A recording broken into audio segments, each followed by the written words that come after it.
Bienvenue.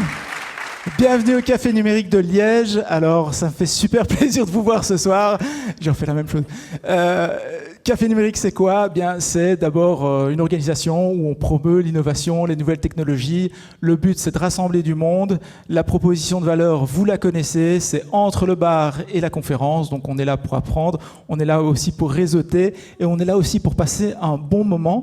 Et je contrôle même le son en même temps parce que là, il y a un gros écho dans la salle. Je pense que c'est mieux comme ça. Vous confirmez? Vous confirmez? Merci.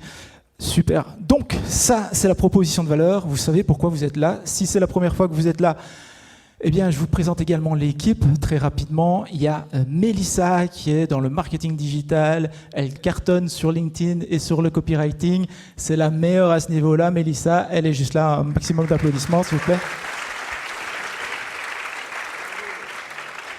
Il y a Samuel Piroton qui est aussi dans le web, aussi dans la communication, qui me suit dans Café Numérique depuis un moment. Il y a Seb qui va arriver, oui, on peut aussi l'applaudir. Il y a Seb Lewy, Sébastien Lewy d'iMake iStart. On va faire un applaudissement groupé, comme ça je vous ennuie pas trop. Il y a Florine, il y a Marine Dedeuze et il y a moi-même pour Marketing Makers, agence de communication et de marketing et agence de growth marketing, si on veut être un peu plus spécifique. Voilà, merci pour eux.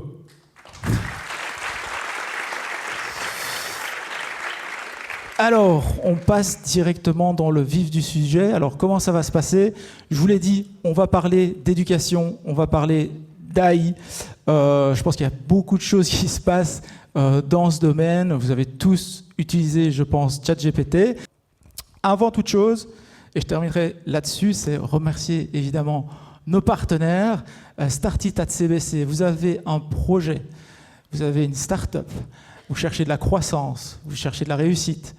Je pense que c'est le moment. Pourquoi? Parce que vous pouvez postuler pour le programme. Vous avez, en fait, ce qui est génial avec ce programme-là, c'est que vous avez 150 coachs qui sont là à votre disposition pour vous accompagner. Il y a des rendez-vous qui sont fixés dans l'année, mais qui, en même temps, ils sont bien conscients que vous travaillez sur votre projet et vous avez peut-être même une deuxième vie sur le côté. Donc, ça ne prend pas énormément de temps, mais à côté de ça, vous avez plein d'avantages, c'est-à-dire du coaching hyper ciblé. Vous avez accès à des bureaux, ceux-ci en l'occurrence, la Grand Poste, donc c'est pas rien. Et il vous reste à peu près 2 semaines pour postuler si vous avez un projet. Et si vous avez un doute sur est-ce que c'est fait pour moi, vous pouvez scanner ce petit code et QR code et vous allez atterrir sur une page où vous allez pouvoir prendre un rendez-vous avec Aurélien qui va vous aiguiller et qui va répondre. Et Aurélien est juste là d'ailleurs, donc si vous voulez lui poser des questions ce soir, allez le trouver, que vous soyez au stade de l'idée ou au stade de la licorne, allez quand même le trouver, il vous aidera sur plein de choses. Ok.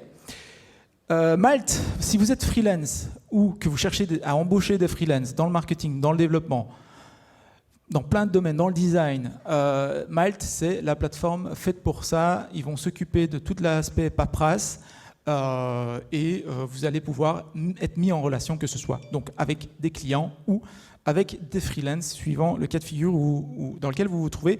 C'est une plateforme qui cartonne en France et qui commence à cartonner ici en Belgique également. Malte. Deuze, si vous cherchez à créer une application mobile, faites appel à eux, ils sont à 400 mètres d'ici. C'est une équipe jeune, dynamique et qui grandit énormément. Donc, Deutz pour tout développement web et applicatif. Et bien sûr, un grand merci à la Grand Poste. Allez, vous connaissez maintenant, vous voyez, c'est des espaces de conférence, c'est un coworking, c'est l'université, c'est la brasserie, c'est le food court, c'est un rooftop. Ce sont des événements réguliers. Et finalement, c'est un espace pour les communautés, comme Café Numérique. Donc, vous êtes mis en relation avec plein de gens. Et en plus de ça, ça crée du business. Donc, la Grand Poste, un grand merci à eux. Et un grand merci à Wildeye. Si vous cherchez à créer une vidéo pour votre entreprise, bien faites appel à Wildeye. Robin est juste là derrière la caméra. N'hésitez pas à aller le solliciter pendant la soirée, en particulier pendant le networking. D'accord ? Sur ce, je vous souhaite à tous un excellent café numérique et dans la foulée, je je me permets d'accueillir le docteur Laurent Alexandre, qui est alors un chouette mix, chirurgien et entrepreneur. Rien que ça fait un bon mix pour vous parler d'intelligence artificielle, éducation. S'il vous plaît, merci d'accueillir Laurent Alexandre.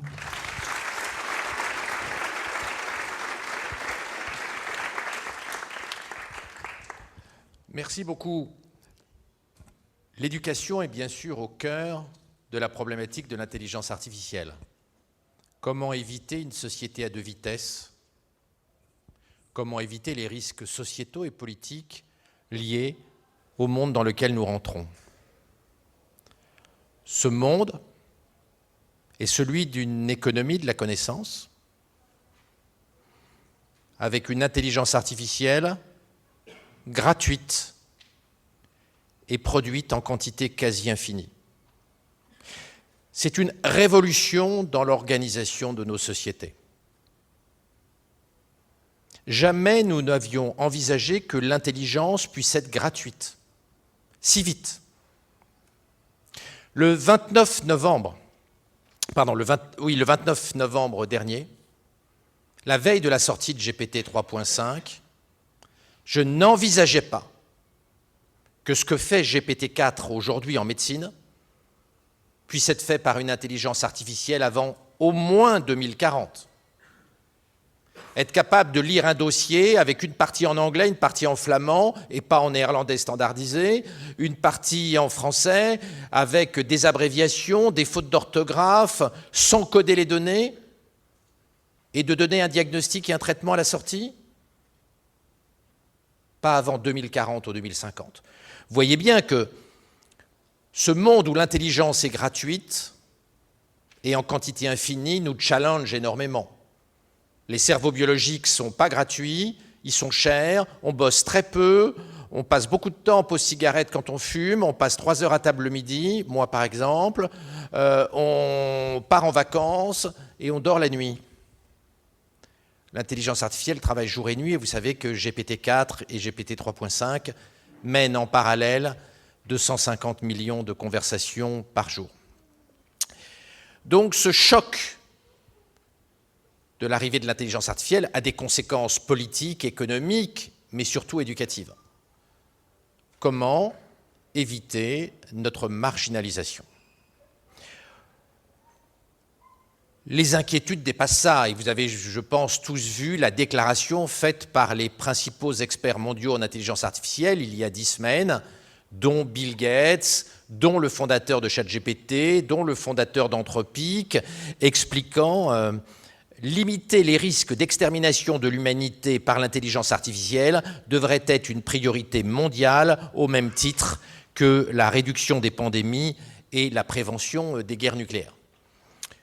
Ces inquiétudes politiques font que le débat n'est pas très serein, alors que face à ces enjeux, il faut que nous soyons le plus rationnels possible parce que nous avons une énorme difficulté. L'école ne marche pas. L'école est une technologie qui ne fonctionne pas. Le but de l'école doit être de réduire les inégalités intellectuelles, les inégalités cognitives, les inégalités culturelles, parce que dans une économie de la connaissance et dans le monde ultra complexe que nous sommes en train de créer, les inégalités cognitives vont être terribles et vont être la source de très grandes inégalités sociales et économiques. Le tabou de l'école est total. Nous n'arrivons pas à regarder en face le fait que l'école ne marche pas, notamment dans son incapacité à réduire les inégalités cognitives. Or, face à une intelligence artificielle qui galope, nous ne pouvons plus avoir une école inefficace. Des tas d'expérimentations ont été menées, aux États-Unis notamment, avec des milliards de dollars qui ont été dépensés pour développer des programmes éducatifs pour réduire les inégalités intellectuelles entre les gamins. Je ne vais pas rentrer dans les détails, mais le Perry School Project, No One Child Left Behind, ont fait l'objet de beaucoup d'attention des présidents américains. Tout a échoué. Un seul programme a réussi à diminuer les inégalités intellectuelles significativement. c'est No One Child Left Behind. Les 6 responsables du programme sont en pénitencier d'État pour 20 ans. Ils ont complètement bidouillé les données. Ils ont fait aux tests cognitifs des gamins ce que Raoult a fait aux études sur la chloroquine, c'est vous dire. Mais Raoult n'est pas en prison alors qu'aux États-Unis, les responsables du programme y sont. Donc, face à ce déferlement de l'intelligence artificielle qui a surpris même les gens qui surveillent beaucoup le sujet, où allons-nous? Nous avons 3 scénarios dans les 1000 à 2000 jours qui viennent. Premier scénario, l'intelligence artificielle se rapproche de l'intelligence artificielle générale, mais ne l'atteint pas. Deuxième scénario, l'intelligence artificielle atteint l'intelligence artificielle générale, AGI en anglais. Troisième scénario, l'intelligence artificielle atteint la superintelligence artificielle avant 2030.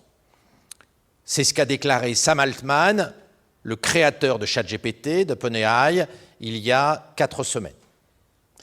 Le premier scénario est un scénario qui entraîne une révolution schumpeterienne, comme l'électricité, la vapeur, le moteur à explosion l'ont été. Un changement d'organisation économique, industrielle et technologique. Le deuxième scénario, c'est un changement civilisationnel. Si nous sommes dépassés dans toutes les dimensions cognitives, il y a une réorganisation complète de notre civilisation, à planifier, organiser. Et puis le troisième scénario, celui qui est privilégié par le fondateur de ChatGPT, l'arrivée rapide de la superintelligence, et je vous invite à aller lire sur le blog d'OpenAI le statement, la déclaration de Sam Altman. Là, ce n'est plus un changement civilisationnel, c'est un changement anthropologique. Car ce qu'on appelle la superintelligence, c'est quelque chose qui est 1000 fois, 1 million de fois, 1 milliard de fois plus intelligent que la totalité des 8 milliards de cerveaux humains. C'est donc une transformation radicale de notre rapport à la machine, de notre rapport à notre cerveau, de notre rapport à notre futur. Globalement, aujourd'hui, la quasi-totalité des experts pensent qu'on va atteindre l'intelligence artificielle générale avant 2030. Une minorité comme Sam Altman pense qu'on va atteindre la superintelligence artificielle. Et parmi la grande majorité qui pense qu'on va atteindre l'intelligence artificielle générale, c'est-à-dire qu'on va être dépassé dans 1000 à 2000 jours, il y a 2 groupes. Un groupe très important de gens très pessimistes qui cauchemardisent, Bengio, Bill Gates, etc. Et puis un groupe plus optimiste, comme Yann Lequin, le français Yann Lequin, qui dirige l'intelligence artificielle chez Facebook, qui lui pense qu'au contraire, il n'y a aucun risque que l'intelligence artificielle soit hostile et qu'elle va au contraire nous faire rentrer dans un nouvel âge des Lumières, dans une nouvelle renaissance, dans une renaissance numérique. Moi, je suis plutôt un optimiste, mais je suis un peu inquiet pour l'éducation, car nous n'investissons pas sur l'école. La recherche et développement sur l'école est infime par rapport à la recherche et développement en médecine ou en cancérologie. Pour arriver à guérir un cancer du sein sur 2, on a dépensé en recherche 150 milliards de dollars. Ça ne s'est pas fait d'un claquement de doigts. Et pour arriver à guérir du cancer du sein 100% des femmes, il va falloir investir quelques centaines de milliards de dollars supplémentaires dans les années qui viennent. Sur l'éducation, les investissements en recherche pédagogique, en recherche éducative, sont extrêmement faibles, alors même que l'école est une technologie, je le répète, qui ne marche pas très bien. C'est une constatation que nous pouvons tous faire. Il y a de grandes différences dans la capacité des gamins, mais aussi des adultes, à se former, à apprendre, à progresser. Les inégalités cognitives sont très importantes. Et elle se traduit, je le répète, par des inégalités sociales de plus en plus importantes, car par définition, dans une économie de la connaissance, dans un monde très complexe que nous sommes en train de créer, les gens plus malins, les gens plus doués, les gens plus innovants sont plus épanouis, gagnent plus d'argent et ont plus de pouvoir que les gens moins malins et les gens moins innovants. C'est tautologique. L'économie de la connaissance génère massivement des inégalités à l'arrière des inégalités intellectuelles. Alors, que peut-on faire? Eh bien, il faut prendre à bras-le-corps le sujet de l'intelligence. C'est un sujet difficile. C'est un sujet difficile car la réalité, c'est que les différences cognitives sont majoritairement génétiques et c'est un tabou absolument total, un tabou politique. Mais ça ne doit pas l'être. Ce n'est pas parce que les inégalités de capacité cognitive sont génétiques qu'il n'y a rien à faire. La science, la société sont là pour casser les déterminismes génétiques. La mucoviscidose, dont on parlait tout à l'heure, qui est une maladie pulmonaire 100% génétique liée à une mutation du gène CFTR, entraînait une espérance de vie de 3 à 4 ans après-guerre. Aujourd'hui, les gens atteints de mucoviscidose vivent une 60aine d'années et leur espérance de vie va égaler l'espérance de vie des gens qui n'ont pas une mucoviscidose d'ici 2035. La médecine a cassé un déterminisme génétique. Donc, il ne faut pas nier les déterminismes génétiques, ni en médecine, ni en éducation, il faut les casser. Et le déni sur la dimension neurogénétique importante des capacités d'apprentissage, en réalité, fait du mal aux gamins moins doués, parce qu'elle nous empêche de réfléchir au combat que nous devons mener en éducation, comme nous l'avons mené en médecine, contre le déterminisme génétique.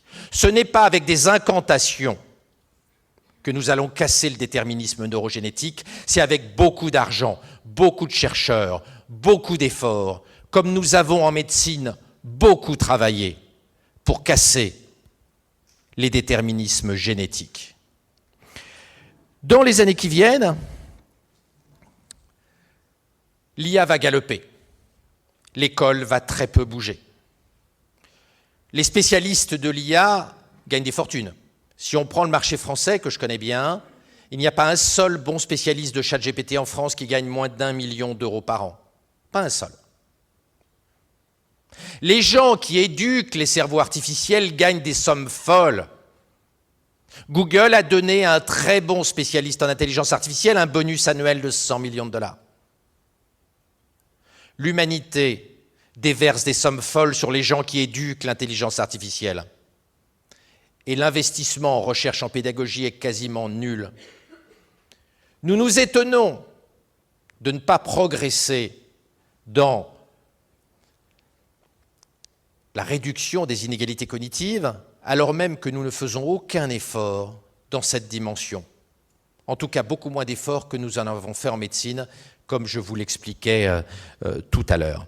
Donc, la société doit mener un combat pour réduire les inégalités intellectuelles, sinon nous allons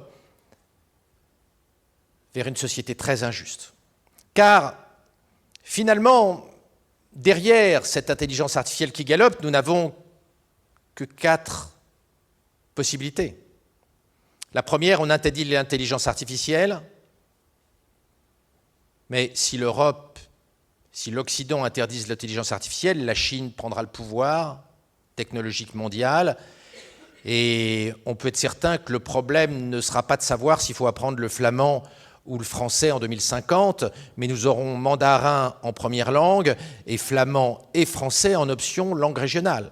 Dans cette hypothèse-là, c'est impossible d'un point de vue géopolitique. Le deuxième scénario, c'est d'accepter une société à 2 vitesses, un métropolis, avec éventuellement le revenu universel. C'est la proposition de Sam Altman. Sam Altman va lancer un grand programme de revenu universel, prenant acte du fait que l'école ne pourra pas mettre tout le monde au niveau des successeurs de ChatGPT 4. C'est un monde finalement où on quitte l'école pour rentrer au revenu universel jusqu'au jour où on rentre chez Orpea. C'est un cauchemar politique. Le revenu universel, moi, en tant que citoyen, en tant que père de famille, je n'en veux pas.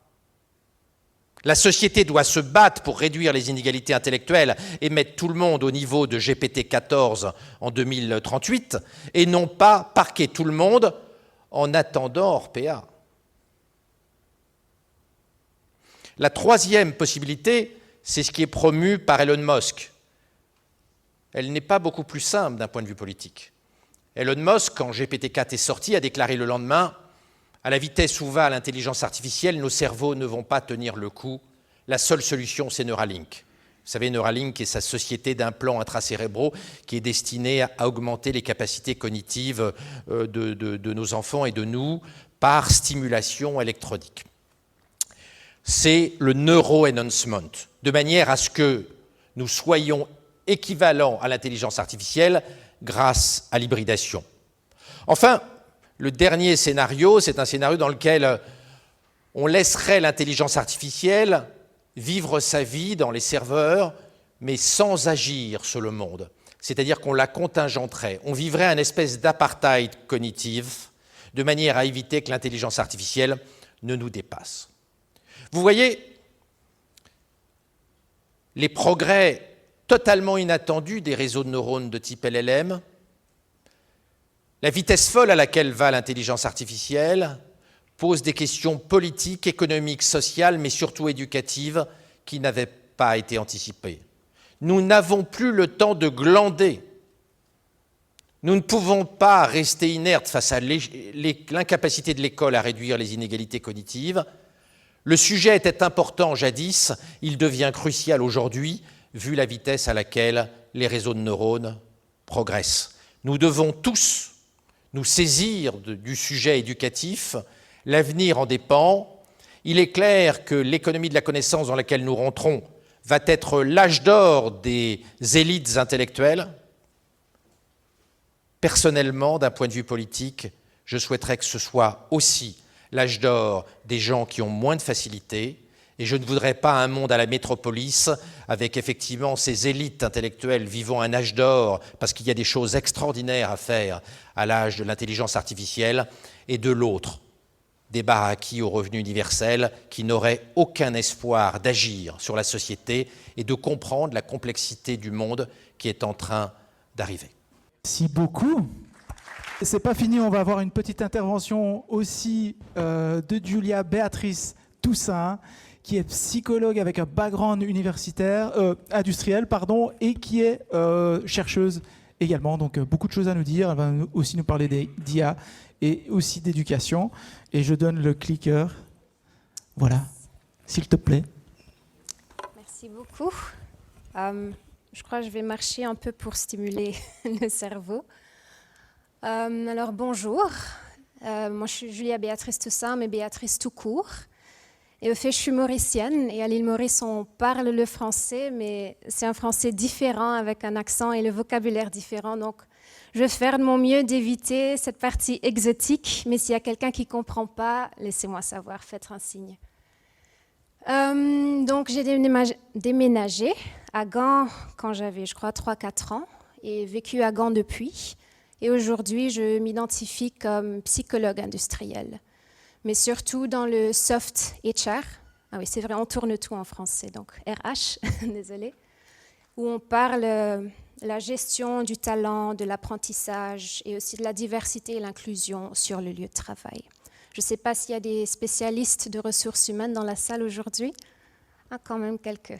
Enchantée. Mais il y a quelques années de cela, j'ai commencé à m'intéresser dans l'intelligence artificielle et j'ai pensé, pourquoi pas combiner les deux? Ce qui m'a mené à confonder Talent Guide, mais je vais raconter un peu plus sur Talent Guide dans la deuxième partie de la présentation. Mais d'abord, à commencer avec l'éducation.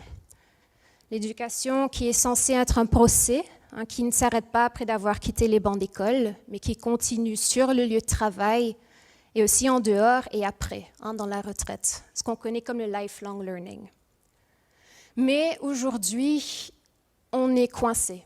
Comme on voit sur la photo, on est bloqué, surtout avec les changements que l'IA a apportés. Donc oui, on a un problème, on est coincé, parce que comme société, on veut aller en avant, on veut être innovatif, mais on reste voyager avec des bagages très anciennes, avec des méthodes très archaïques. Pourquoi? Il y a aussi un facteur psychologique, parce qu'en flamand, il y a le dicton onbekend is onbemind. Je crois que si je traduis, c'est l'inconnu est mal aimé. Donc, ce qu'on ne connaît pas, on ne contrôle pas, alors on n'aime pas. Ce qui mène à une adoption très lente de la technologie. On n'a pas assez de ressources financières. On a le sentiment qu'on n'est pas prêt d'adapter tout ça dans la compagnie. Mais la technologie est là et elle va rester. Et elle a un impact immense sur le lieu de travail. Maintenant, je ne sais pas si quelqu'un a déjà remarqué un changement dans son job avec l'IA ou qui a déjà réfléchi sur l'impact que l'IA va ramener sur son travail. Oui? Je vois qu'une main en plusieurs mains. Et pour le meilleur ou pour le pire?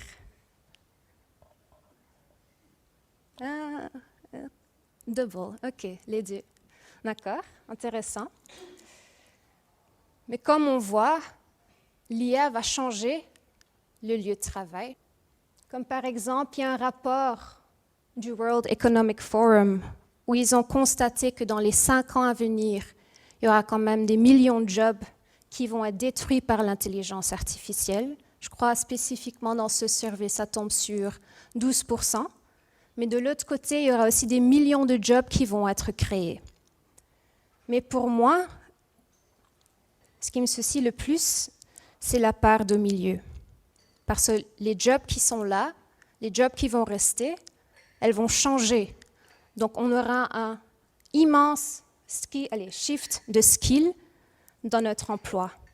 Par exemple, avec la rentrée des caisses automatiques dans les supermarchés, les gens qui étaient à la caisse avant, leur travail, leurs tâches, ils ont changé. Maintenant, ils doivent faire le contrôle tous les 10 minutes pour voir si personne a volé quelque chose ou faire le restockage des étalages, par exemple. Et si on regarde plus profondément, on voit que les jobs qui seront le plus demandés seront des jobs qui iront main en main avec notre technologie, pendant que les jobs qui seront le moins demandés seront des boulots avec des tâches plutôt répétitives, administratives, enfin des tâches que l'IA pourra faire soi-même de plus en plus. Donc il y aura beaucoup de personnes qui vont retourner sur le marché de travail. Mais ça fait déjà quelques années que ce marché est en feu.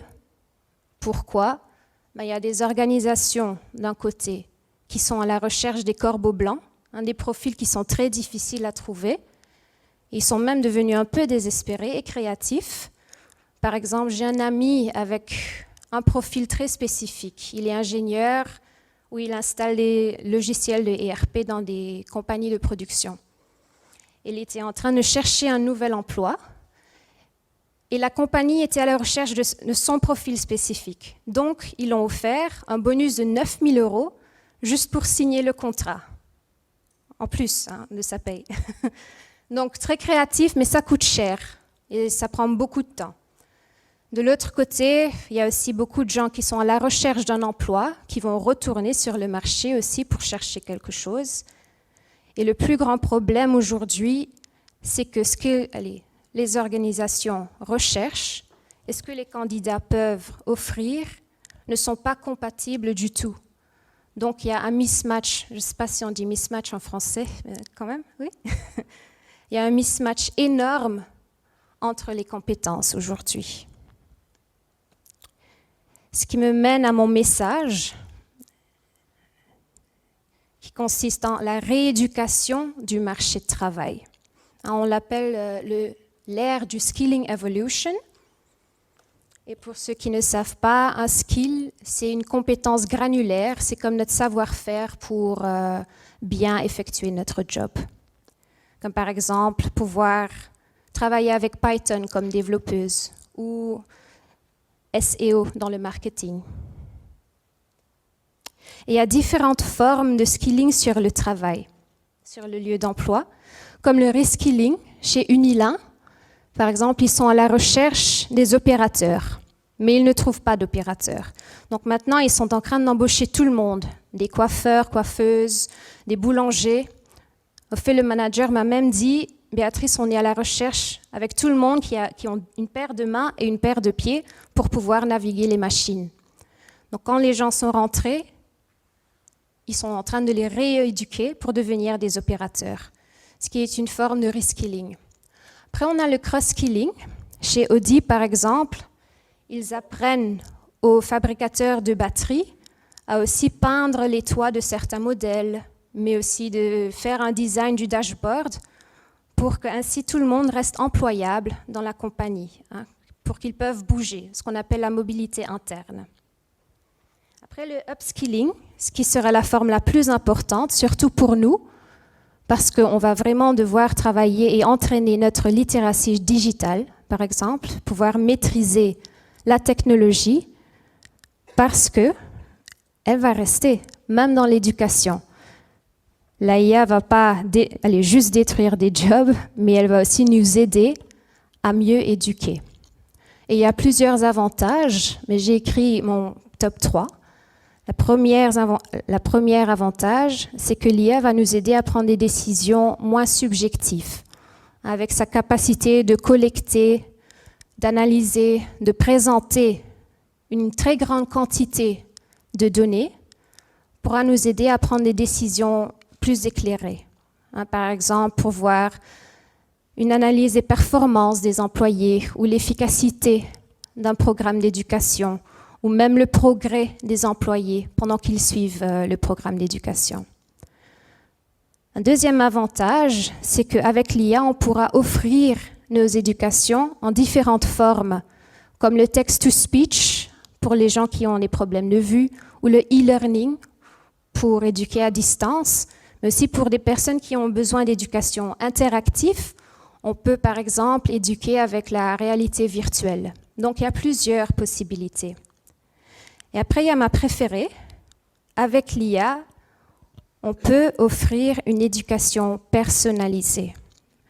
Parce que si on permet à l'IA de faire une analyse de nos compétences d'aujourd'hui et une analyse des compétences qu'on aura besoin demain et qu'elle nous donne une vue sur cet écart, ce sera plus facile de former des formations visées sur les compétences qu'il nous manque pour évoluer.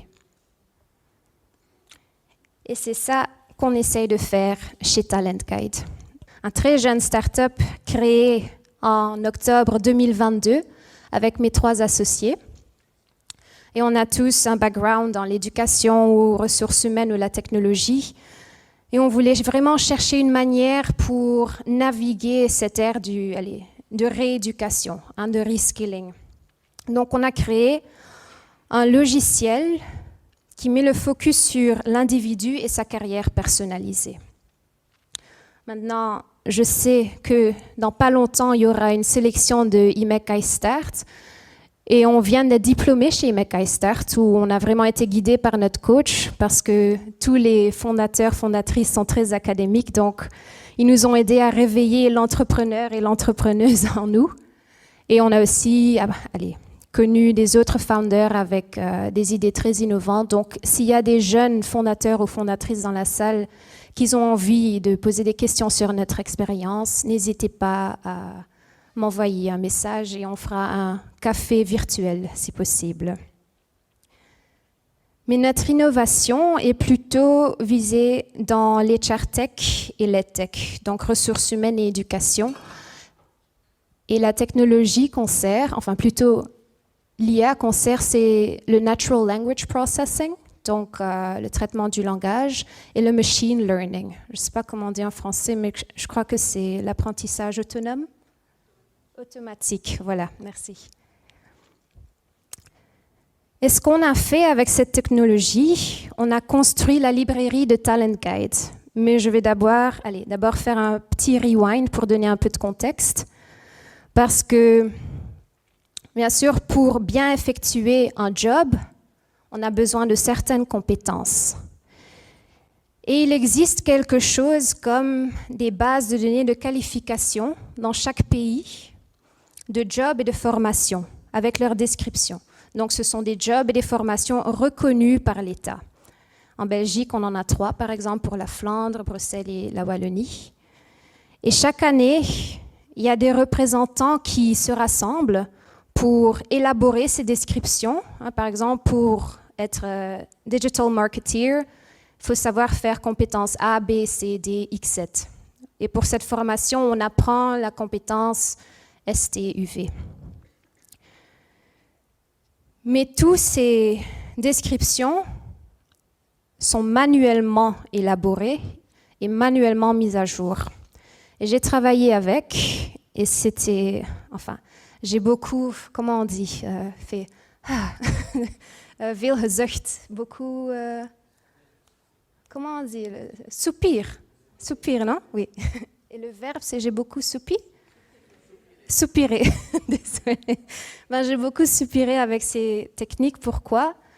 Pour commencer, les descriptions des jobs dans différents secteurs n'étaient pas consistantes du tout. Il fallait attendre une éternité pour avoir une mise à jour de ces descriptions. Et c'était rempli de billets. Billets, non? Oui.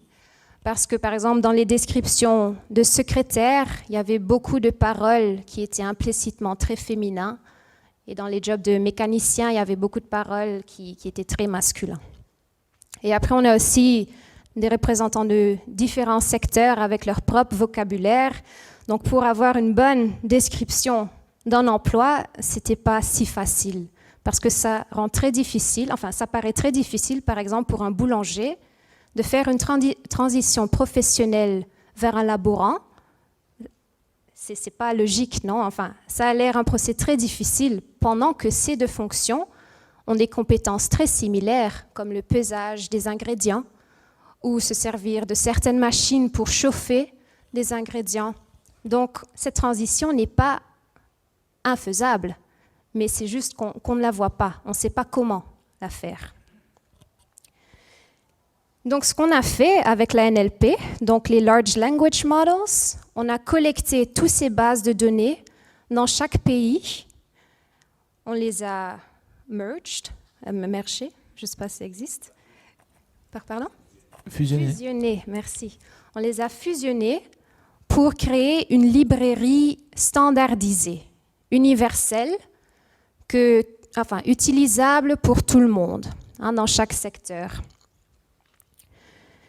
Et cette librairie, avec l'aide de la machine learning, est constamment synchronisée avec les changements de compétences qui se passent sur le marché de travail. Donc, si par exemple, dans 5 ans, le job de voyageur de temps est créé avec des nouvelles compétences, la librairie fera en sorte que cette description soit aussi mise dans sa base de données. Et cette librairie, les organisations se servent de cette technologie pour exécuter quelques use cases. Maintenant, on n'a pas encore des résultats parce qu'on vient de commencer cet été. Mais bon, les premiers clients viennent de rentrer. Donc, maintenant, on est surtout en train de tester et de lancer des nouveaux projets. Comme pour commencer, le Skills Passport, ce qu'on a lancé avec Deliverect, je ne sais pas si on connaît, une compagnie de 400 à 500 employés, je crois, en Belgique et en Amérique. Et ils sont venus vers nous avec la question, Béatrice, on ne sait pas qui travaille chez nous. On ne sait pas ce qu'ils savent faire, on ne connaît pas leurs compétences. Alors, on a lancé un projet où on a offert à chaque employé un compte personnel où ils peuvent gérer leur passeport de compétences. Donc, tout ce qu'ils ont à faire, c'est télécharger leur CV, leur certificat, le URL de leur LinkedIn. Et avec la librairie, toutes les compétences seront extraites de ces documents. Et elle va aussi interagir avec la personne et dire, par exemple, toc toc, j'ai vu une évolution de compétences dans ton secteur avec des emplois qui ressemblent à la tienne. C'est peut-être intéressant pour toi aussi. Et de cette façon, le passeport de compétences reste aussi dynamique et la personne peut rester, et elle reste à jour.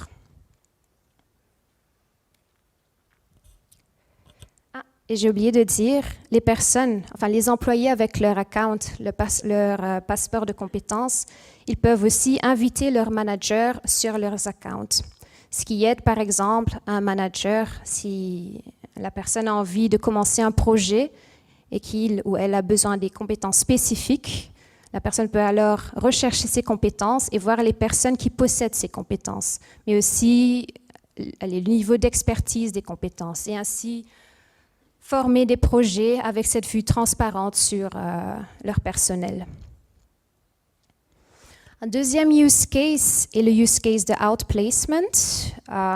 Pour ceux qui ne savent pas, c'est le procès où on aide des gens à se réorienter vers un nouveau job après d'avoir été licenciés. Et notre client ici s'appelle Travant, ils sont actifs dans toute la Belgique. Et aujourd'hui, ils ont une plateforme avec une liste de candidats qui sont à la recherche d'un emploi.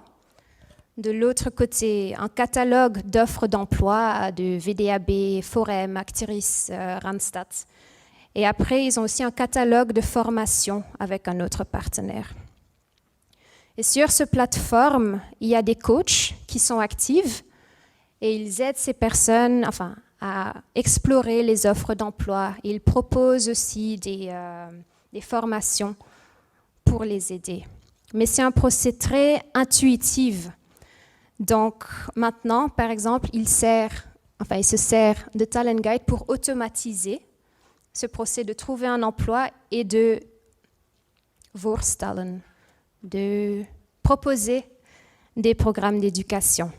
Parce que si on a une vue sur ce que l'ANA peut faire, et si on a une vue sur ce que les jobs recommandent en langue de compétences, et on sait quelles compétences sont apprises dans une formation, c'est plus facile de les mettre côte à côte et de voir sur la photo, par exemple, comment l'ANA est compatible avec certains emplois. Et elle peut aussi zoomer dans ce pourcentage et voir vraiment les activités qu'elle sait faire et les activités qu'elle doit apprendre. Et avec cet écart, on peut aller chercher des formations ciblées pour aider l'ANA à arriver vers le succès de son job. Un troisième use case qu'on vient de lancer, on connaît le terme déjà, le RE et upskilling. C'est chez une compagnie de développement de logiciels. Et avant, ils avaient le focus sur les applications mobiles, mais ils ont pivoté leur service pour rester compétitifs. Et maintenant, ils développent des applications de réalité virtuelle. Donc, leur service a pivoté. Ça veut dire que les compétences du personnel doivent aussi changer avec. Et avec la librairie, ils ont essayé de mettre en carte les compétences qu'on a besoin pour arriver vers le job que les personnes doivent atteindre. Donc, le skill gap, au fait. Et ce skill gap est mis dans des formations qu'ils vont créer eux-mêmes. Après, il y a la dernière use case, je crois une de mes préférées, le job crafting, où on tourne les tables. Parce que jusqu'à maintenant, on a toujours parlé de comment développer un individu vers le job. Mais ici, on parle de comment adapter le contenu d'un job en fonction des besoins de l'individu. Et c'est encore dans sa couche, ce use case, en pleine recherche, et on est en train de rechercher comment grouper les compétences qu'on a vers des rôles spécifiques dans un emploi. Par exemple, Maxime est senior data analyst et il a multiples rôles. Il est data analyst d'un côté, de l'autre côté, il est aussi manager d'une équipe, donc il y a le rôle de leadership. Et après, il est aussi financier, parce qu'il doit faire attention à des budgets pour effectuer des projets. Et maintenant, imaginez, Maxime est devenu papa et il décide de travailler part-time. Donc l'idée ici, c'est que Maxime peut voir son job comme un puzzle de rôles. Et s'il a envie d'alléger son job, il peut retirer certains rôles, le donner à quelqu'un d'autre qui est intéressé ou former un nouveau job à partir de ce rôle. Donc de cette façon, les emplois deviennent vraiment flexibles et fluides. Et même pour des personnes qui viennent retourner sur le lieu de travail après un burn-out, on peut alléger son job et après reconstruire en fonction de ce que la personne peut faire. Et j'ai aussi une petite annonce à faire parce qu'en octobre, on va sortir une application pour le public, tout à fait gratuit, où vous pouvez créer votre propre passeport de compétences. Et vous pouvez aussi ajouter votre job actuel, par exemple, pour voir si vous êtes toujours aligné à votre job, s'il y a des changements dans votre job et savoir quoi. Mais vous pouvez aussi ajouter d'autres jobs que vous aspirez et voir votre compatibilité avec ces jobs. Et après, maintenir votre passeport. Et ou si vous voulez les résultats des use cases, vous pouvez aussi laisser votre email. Ou si vous voulez une copie de la présentation, vous n'avez qu'à poser votre question. Et je crois que je suis dans mon temps. Écoute. Merci beaucoup. Merci beaucoup, Béa.